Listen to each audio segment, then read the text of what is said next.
The shooting of Charlie Kirk was a national tragedy. It should have been a line in the sand, an opportunity for President Trump to bring this country together, to do whatever is necessary to stamp out political violence that's targeted both Republicans and Democrats, political violence that emanates from both right-wing and left-wing radicalization. But Trump and his lieutenants are choosing a different path. They are choosing to exploit this tragedy, to weaponize the federal government, to destroy Donald Trump's political opposition. They aren't even hiding what they are trying to do. President Trump himself has publicly threatened to arrest members of the Soros family simply for funding groups that oppose his agenda. Laura Loomer, maybe the most influential outside advisor to the White House, called on Trump to be a dictator and lock up and silence his political enemies. And last night, they showed us exactly how serious they are. Trump's FCC forced a major network to pull a loud Trump critic, Jimmy Kimmel, off the air, essentially saying that any media actor that doesn't say what Trump wants them to say about Charlie Kirk or Trump's policies is going to be silenced. That's censorship. That's state speech control. That's not America. Trump is making it 100% clear that he is going to ramp up his efforts to use the power of the federal government to harass and punish his critics, not because they're supporters of political violence, they are not, but because they have the audacity to openly oppose his policies. This is a standard format for every budding despot. That's why we are going to be introducing, in both the Senate and the House, the No Political Enemies Act. This is legislation that makes sure that the law is on the side of free speech and the right to dissent. Now, I wish this legislation weren't necessary, but it is now. Donald Trump, right now, is instructing his Department of Justice to go on the hunt for his political enemies. Attorney General Bondi has made it clear she is going to arrest people just for speech that she doesn't or the president doesn't agree with. That is bone-chilling. So we need to build new protections in court when a political opponent of the president is targeted by Trump's DOJ or his regulatory regime, simply for political speech. And so the No Political Enemies Act creates a specific defense for those that are being targeted for political reasons. It builds real consequences for government officials when they use the power of the government to target speech that is protected by the First Amendment. And it gives an ability to recover attorney's fees when someone is the subject of government harassment. This is a decision moment for the country. Conservatives who say that they support democracy and free speech need to speak up right now. Our Republican colleagues need to put the health of our democracy before loyalty to their leader. And this legislation, supported by a wide cross-section of free speech advocates and groups all across the country, is a tool for us to rally around. Again, I thank my colleagues for being here to step up and rise to this moment and support this vital legislation. And with that, I'm going to introduce Senator Schumer. Thank you. And let me thank Senator Murphy for his great leadership and all my colleagues for being here today. First, let's be very clear. Political violence has no place in America. But let's also be clear. The Trump administration campaign of threats against civil society and free speech, this is an assault on everything this country has stood for since the Constitution's been signed. One of the great hallmarks of our country is free speech, whether you agree or disagree. And this administration is trying to snuff it out. They don't want people to even speak when they don't like what they say. That is the road to autocracy. The U.S. was built on the right to free speech, and some of us might not even agree with the expansive definitions that some of the courts have done on things like Citizens United. But it's a hallmark of America. It's a hallmark of America. And the right to organize, to advocate, to petition your government, those words, no matter what the views are. That's the beating heart of our democracy. And there's an assault on democracy coming out of the White House and their allies. We see more evidence of it every day. Those who break the law, of course, resort to any source of violence got to be prosecuted to the fullest extent of the law. But using the tragic death of Charlie Kirk as an excuse to supercharge a political witch hunt against critics is abhorrent, obnoxious, and as un-American as it gets. What happened to Charlie Kirk is of course abhorrent, and even more chilling is that we know all too well it wasn't an isolated incident. But it's repulsive that the Trump administration is perversely using this awful death as a predicate to supercharge their long-standing campaign against political opponents. How low can they go? Every day you wonder, and they go even lower, and this is unfortunately a very, very glaring example of just that. It's not a new campaign. They've been engaged in an ever-escalating campaign to use the mighty power of the federal government to attack civil society. Whether it's Jimmy Kimmel, civil society organizations, or the Trump administration's perceived political enemies, its crusade is unending. And this is one of the saddest parts of all, because of congressional Republicans' obeisance to Trump, it's unchecked, because they are scared to stand up to Trump. Where are they? Where are our Republican colleagues in denouncing this stuff? We don't hear from them. But Democrats will not stand by. We will fight these abuses in the courts, in the court of public opinion, in Congress. So that's why I'm proud to stand with all of my colleagues here today to announce the No Political Enemies Act, legislation to stop the government from being used as a political weapon. The principle is simple. No president, Democrat, Republican, has the right to turn the federal government into an instrument of political revenge. That is what they're doing. That's what autocrats do. It's the kind of thing that Xi would do, that Putin would do. And Trump is doing it. It's disgraceful. So, it's not to understand. NOPE Act says the government must not engage in political motivated targeting and retaliation. The threats of political investigations and retaliation from the administration against their perceived political enemies strike at the heart, the beating heart of what this country is all about and has been since the days the farmers on Bunker Hill put down their plows and took up muskets for things like freedom of speech. So, Democrats won't stand for it. We'll fight back. We will defend the freedoms that make America a democracy, not an autocracy. And I thank my colleagues for joining us. Thank you, Senator Schumer. Senator Van Hollen?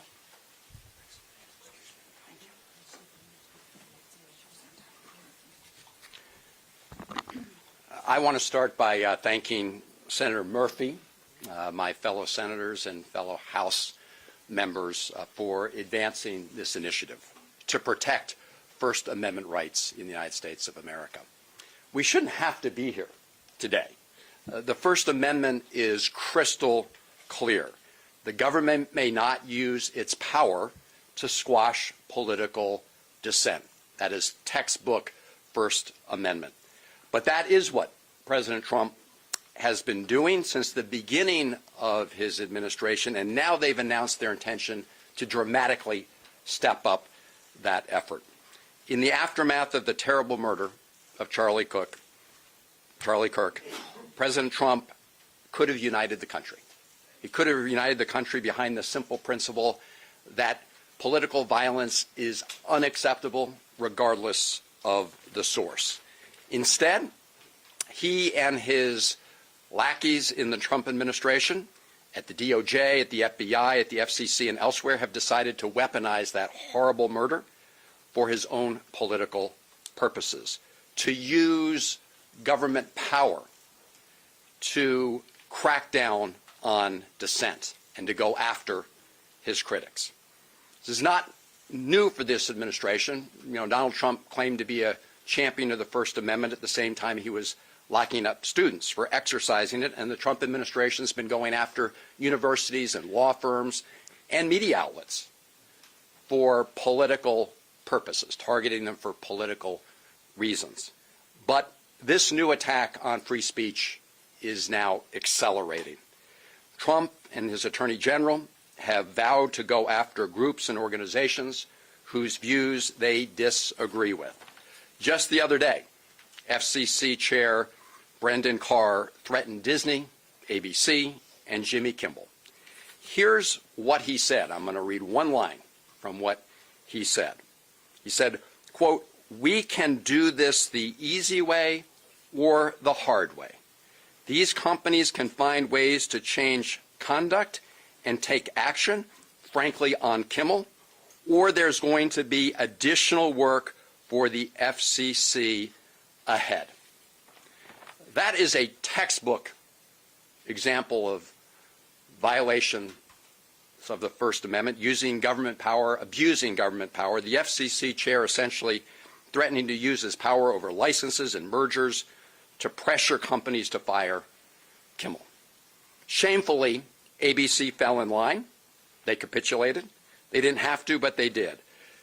This legislation that Senator Murphy and the rest of us are introducing, and today's the framework, but the bill will follow, will strengthen the ability of individuals and organizations to protect themselves against this abuse of government power and deter government officials from engaging in that effort to go after it.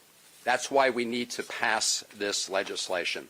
We have to stand with those who stand up against illegal bullying by Donald Trump and his administration, because bullies, they try to pick people and organizations off one by one until there's no one left to stand up for anybody else. And those who capitulate and those who appease that effort simply put the rest of us and our rights at risk. That's how dictators, that's how kings, that's how authoritarians rule. The First Amendment was established out of the bitter experience of individuals being locked up by King George I, King George II, and King George III, simply for criticizing those kings.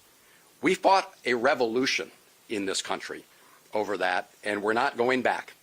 As I said at the beginning, we shouldn't have to be here, but we will not be silenced, and we must protect the First Amendment and political dissent. That's what this bill, that's what this initiative will do. And I thank my colleagues. Representative Crow.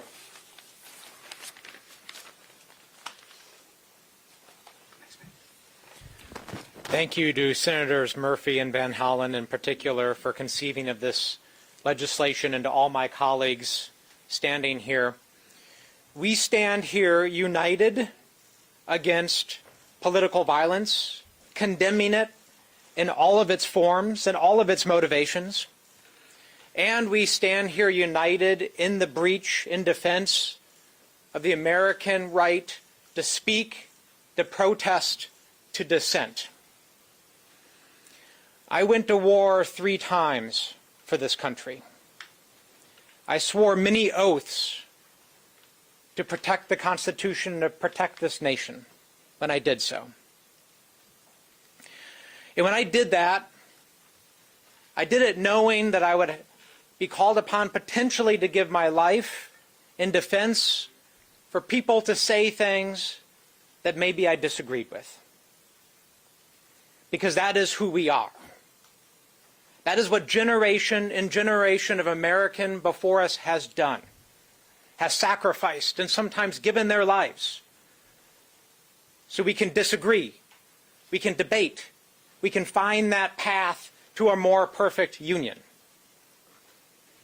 And right now we are facing an unprecedented assault against that very value. What is more American than the ability to stand up and question authority? The ability to stand up and debate and to speak. The reason why that's so fundamental is that none of us have a monopoly on getting it right all the time. I don't. Democrats don't. Republicans don't. Nobody gets it right all of the time. The beauty in our system is that we can have that push and pull. People can speak up and be protected in doing that. But what we see out of Donald Trump and his lieutenants, like Stephen Miller and Laura Loomer, is an unprecedented assault on that very right. Fear and intimidation. An effort by them to say who can speak up and who cannot. An effort by them to say, and only them, who's a terrorist and who's not. Who has the right to speak and who doesn't. Power is always cyclical in America. And the reason why we protect it for everybody is that the minority and those not in power, now it's us, but sometime in the future it'll be somebody else, have that right to question us, to push back. And if we lose it, we all lose it. So every American, Democrat, Republican, and Independent must stand up in this moment to say no. We will fiercely defend and carry forward the torch of Americans who have fought and defended it in the past, and we will not allow us to lose it on our watch. This legislation is simple. It says that if you are a civil servant, if you are doing the work of this nation, to protect our food, to make sure plans land safely, to defend our country in uniform, that you also have the right to speak up and question authority. Because we will all be better off if we can say that. So we ask, we implore conservatives, independents, progressives, everybody to join this effort, because now is the time. Thank you. Senator Smith. Well, good morning. Good afternoon, I should say. Thank you, Senator Murphy, and all of my colleagues here. So I would like to read you a quote about the importance of free speech, the most fundamental of our values and rights as Americans. The quote is, "We don't have to agree with everything or anything that people say, but when political leaders represent an important constituency, it is incumbent upon us to at least participate in dialogue with them. We may disagree with your views, but we will fight to defend your right to offer it in the public square. Agree or disagree." Now, this quote isn't about being a Republican or a Democrat, though a Republican said these words. Vice President J.D. Vance said these words less than a year ago. But any of us could have made them, could have said this same thing, because they express that most American of values, that in this country, we can say whatever we think, whatever we believe, and we don't have to worry about the high and mighty leader that we may offend. Our rights as Americans is to annoy and even offend whomever we like. Our speech, our words, our principles are protected. So as long as you're not making an actual threat, as long as you're not inciting violence or yelling fire in a crowded building, we can say whatever the hell we want about presidents and kings and about the rich and powerful. But we are losing that, and everyone can feel it. Just this morning, I was on the radio with a talk radio station in the upper Midwest, up in Fargo-Moorhead. This isn't some left-wing program. It's in Fargo-Moorhead. And as I was waiting to get on, I had a chat with the producer, and the producer said, "Senator, I didn't think that this could happen, but we are afraid that they're going to come after us, that we're going to get taken off the air." And that is not paranoia. When you see that the FCC, just as one example, how they are bringing the full force of the federal government down to silence the president's critics, that is not paranoia. Who wouldn't be afraid? We have been in a fever dream these last months, an escalating rampage of one side of our deep political divide trying maximum pressure on the other side, even at the cost of free speech. This is the balance of power that defines our Constitution. This is happening even at the cost of our more perfect union. And what we are doing today is we are saying, stop it, enough. We're at this moment in this great democracy, this great imperfect democracy, where we actually need to spell out clearly that there will be costs when the federal government tries to go after people and organizations in our civil society and take away their rights to participate and to speak out. We are saying enough. That must be what we protect in this government, in this country. Today, my Democratic colleagues and I are saying we respect your right to say what you believe, and we're going to protect your right to do and say what you believe. That is what this legislation is all about, because that is what free speech means in this country. Thank you. Senator Diaz. Thank you, Senator Murphy, and all my colleagues for leaning in at this additional critical moment.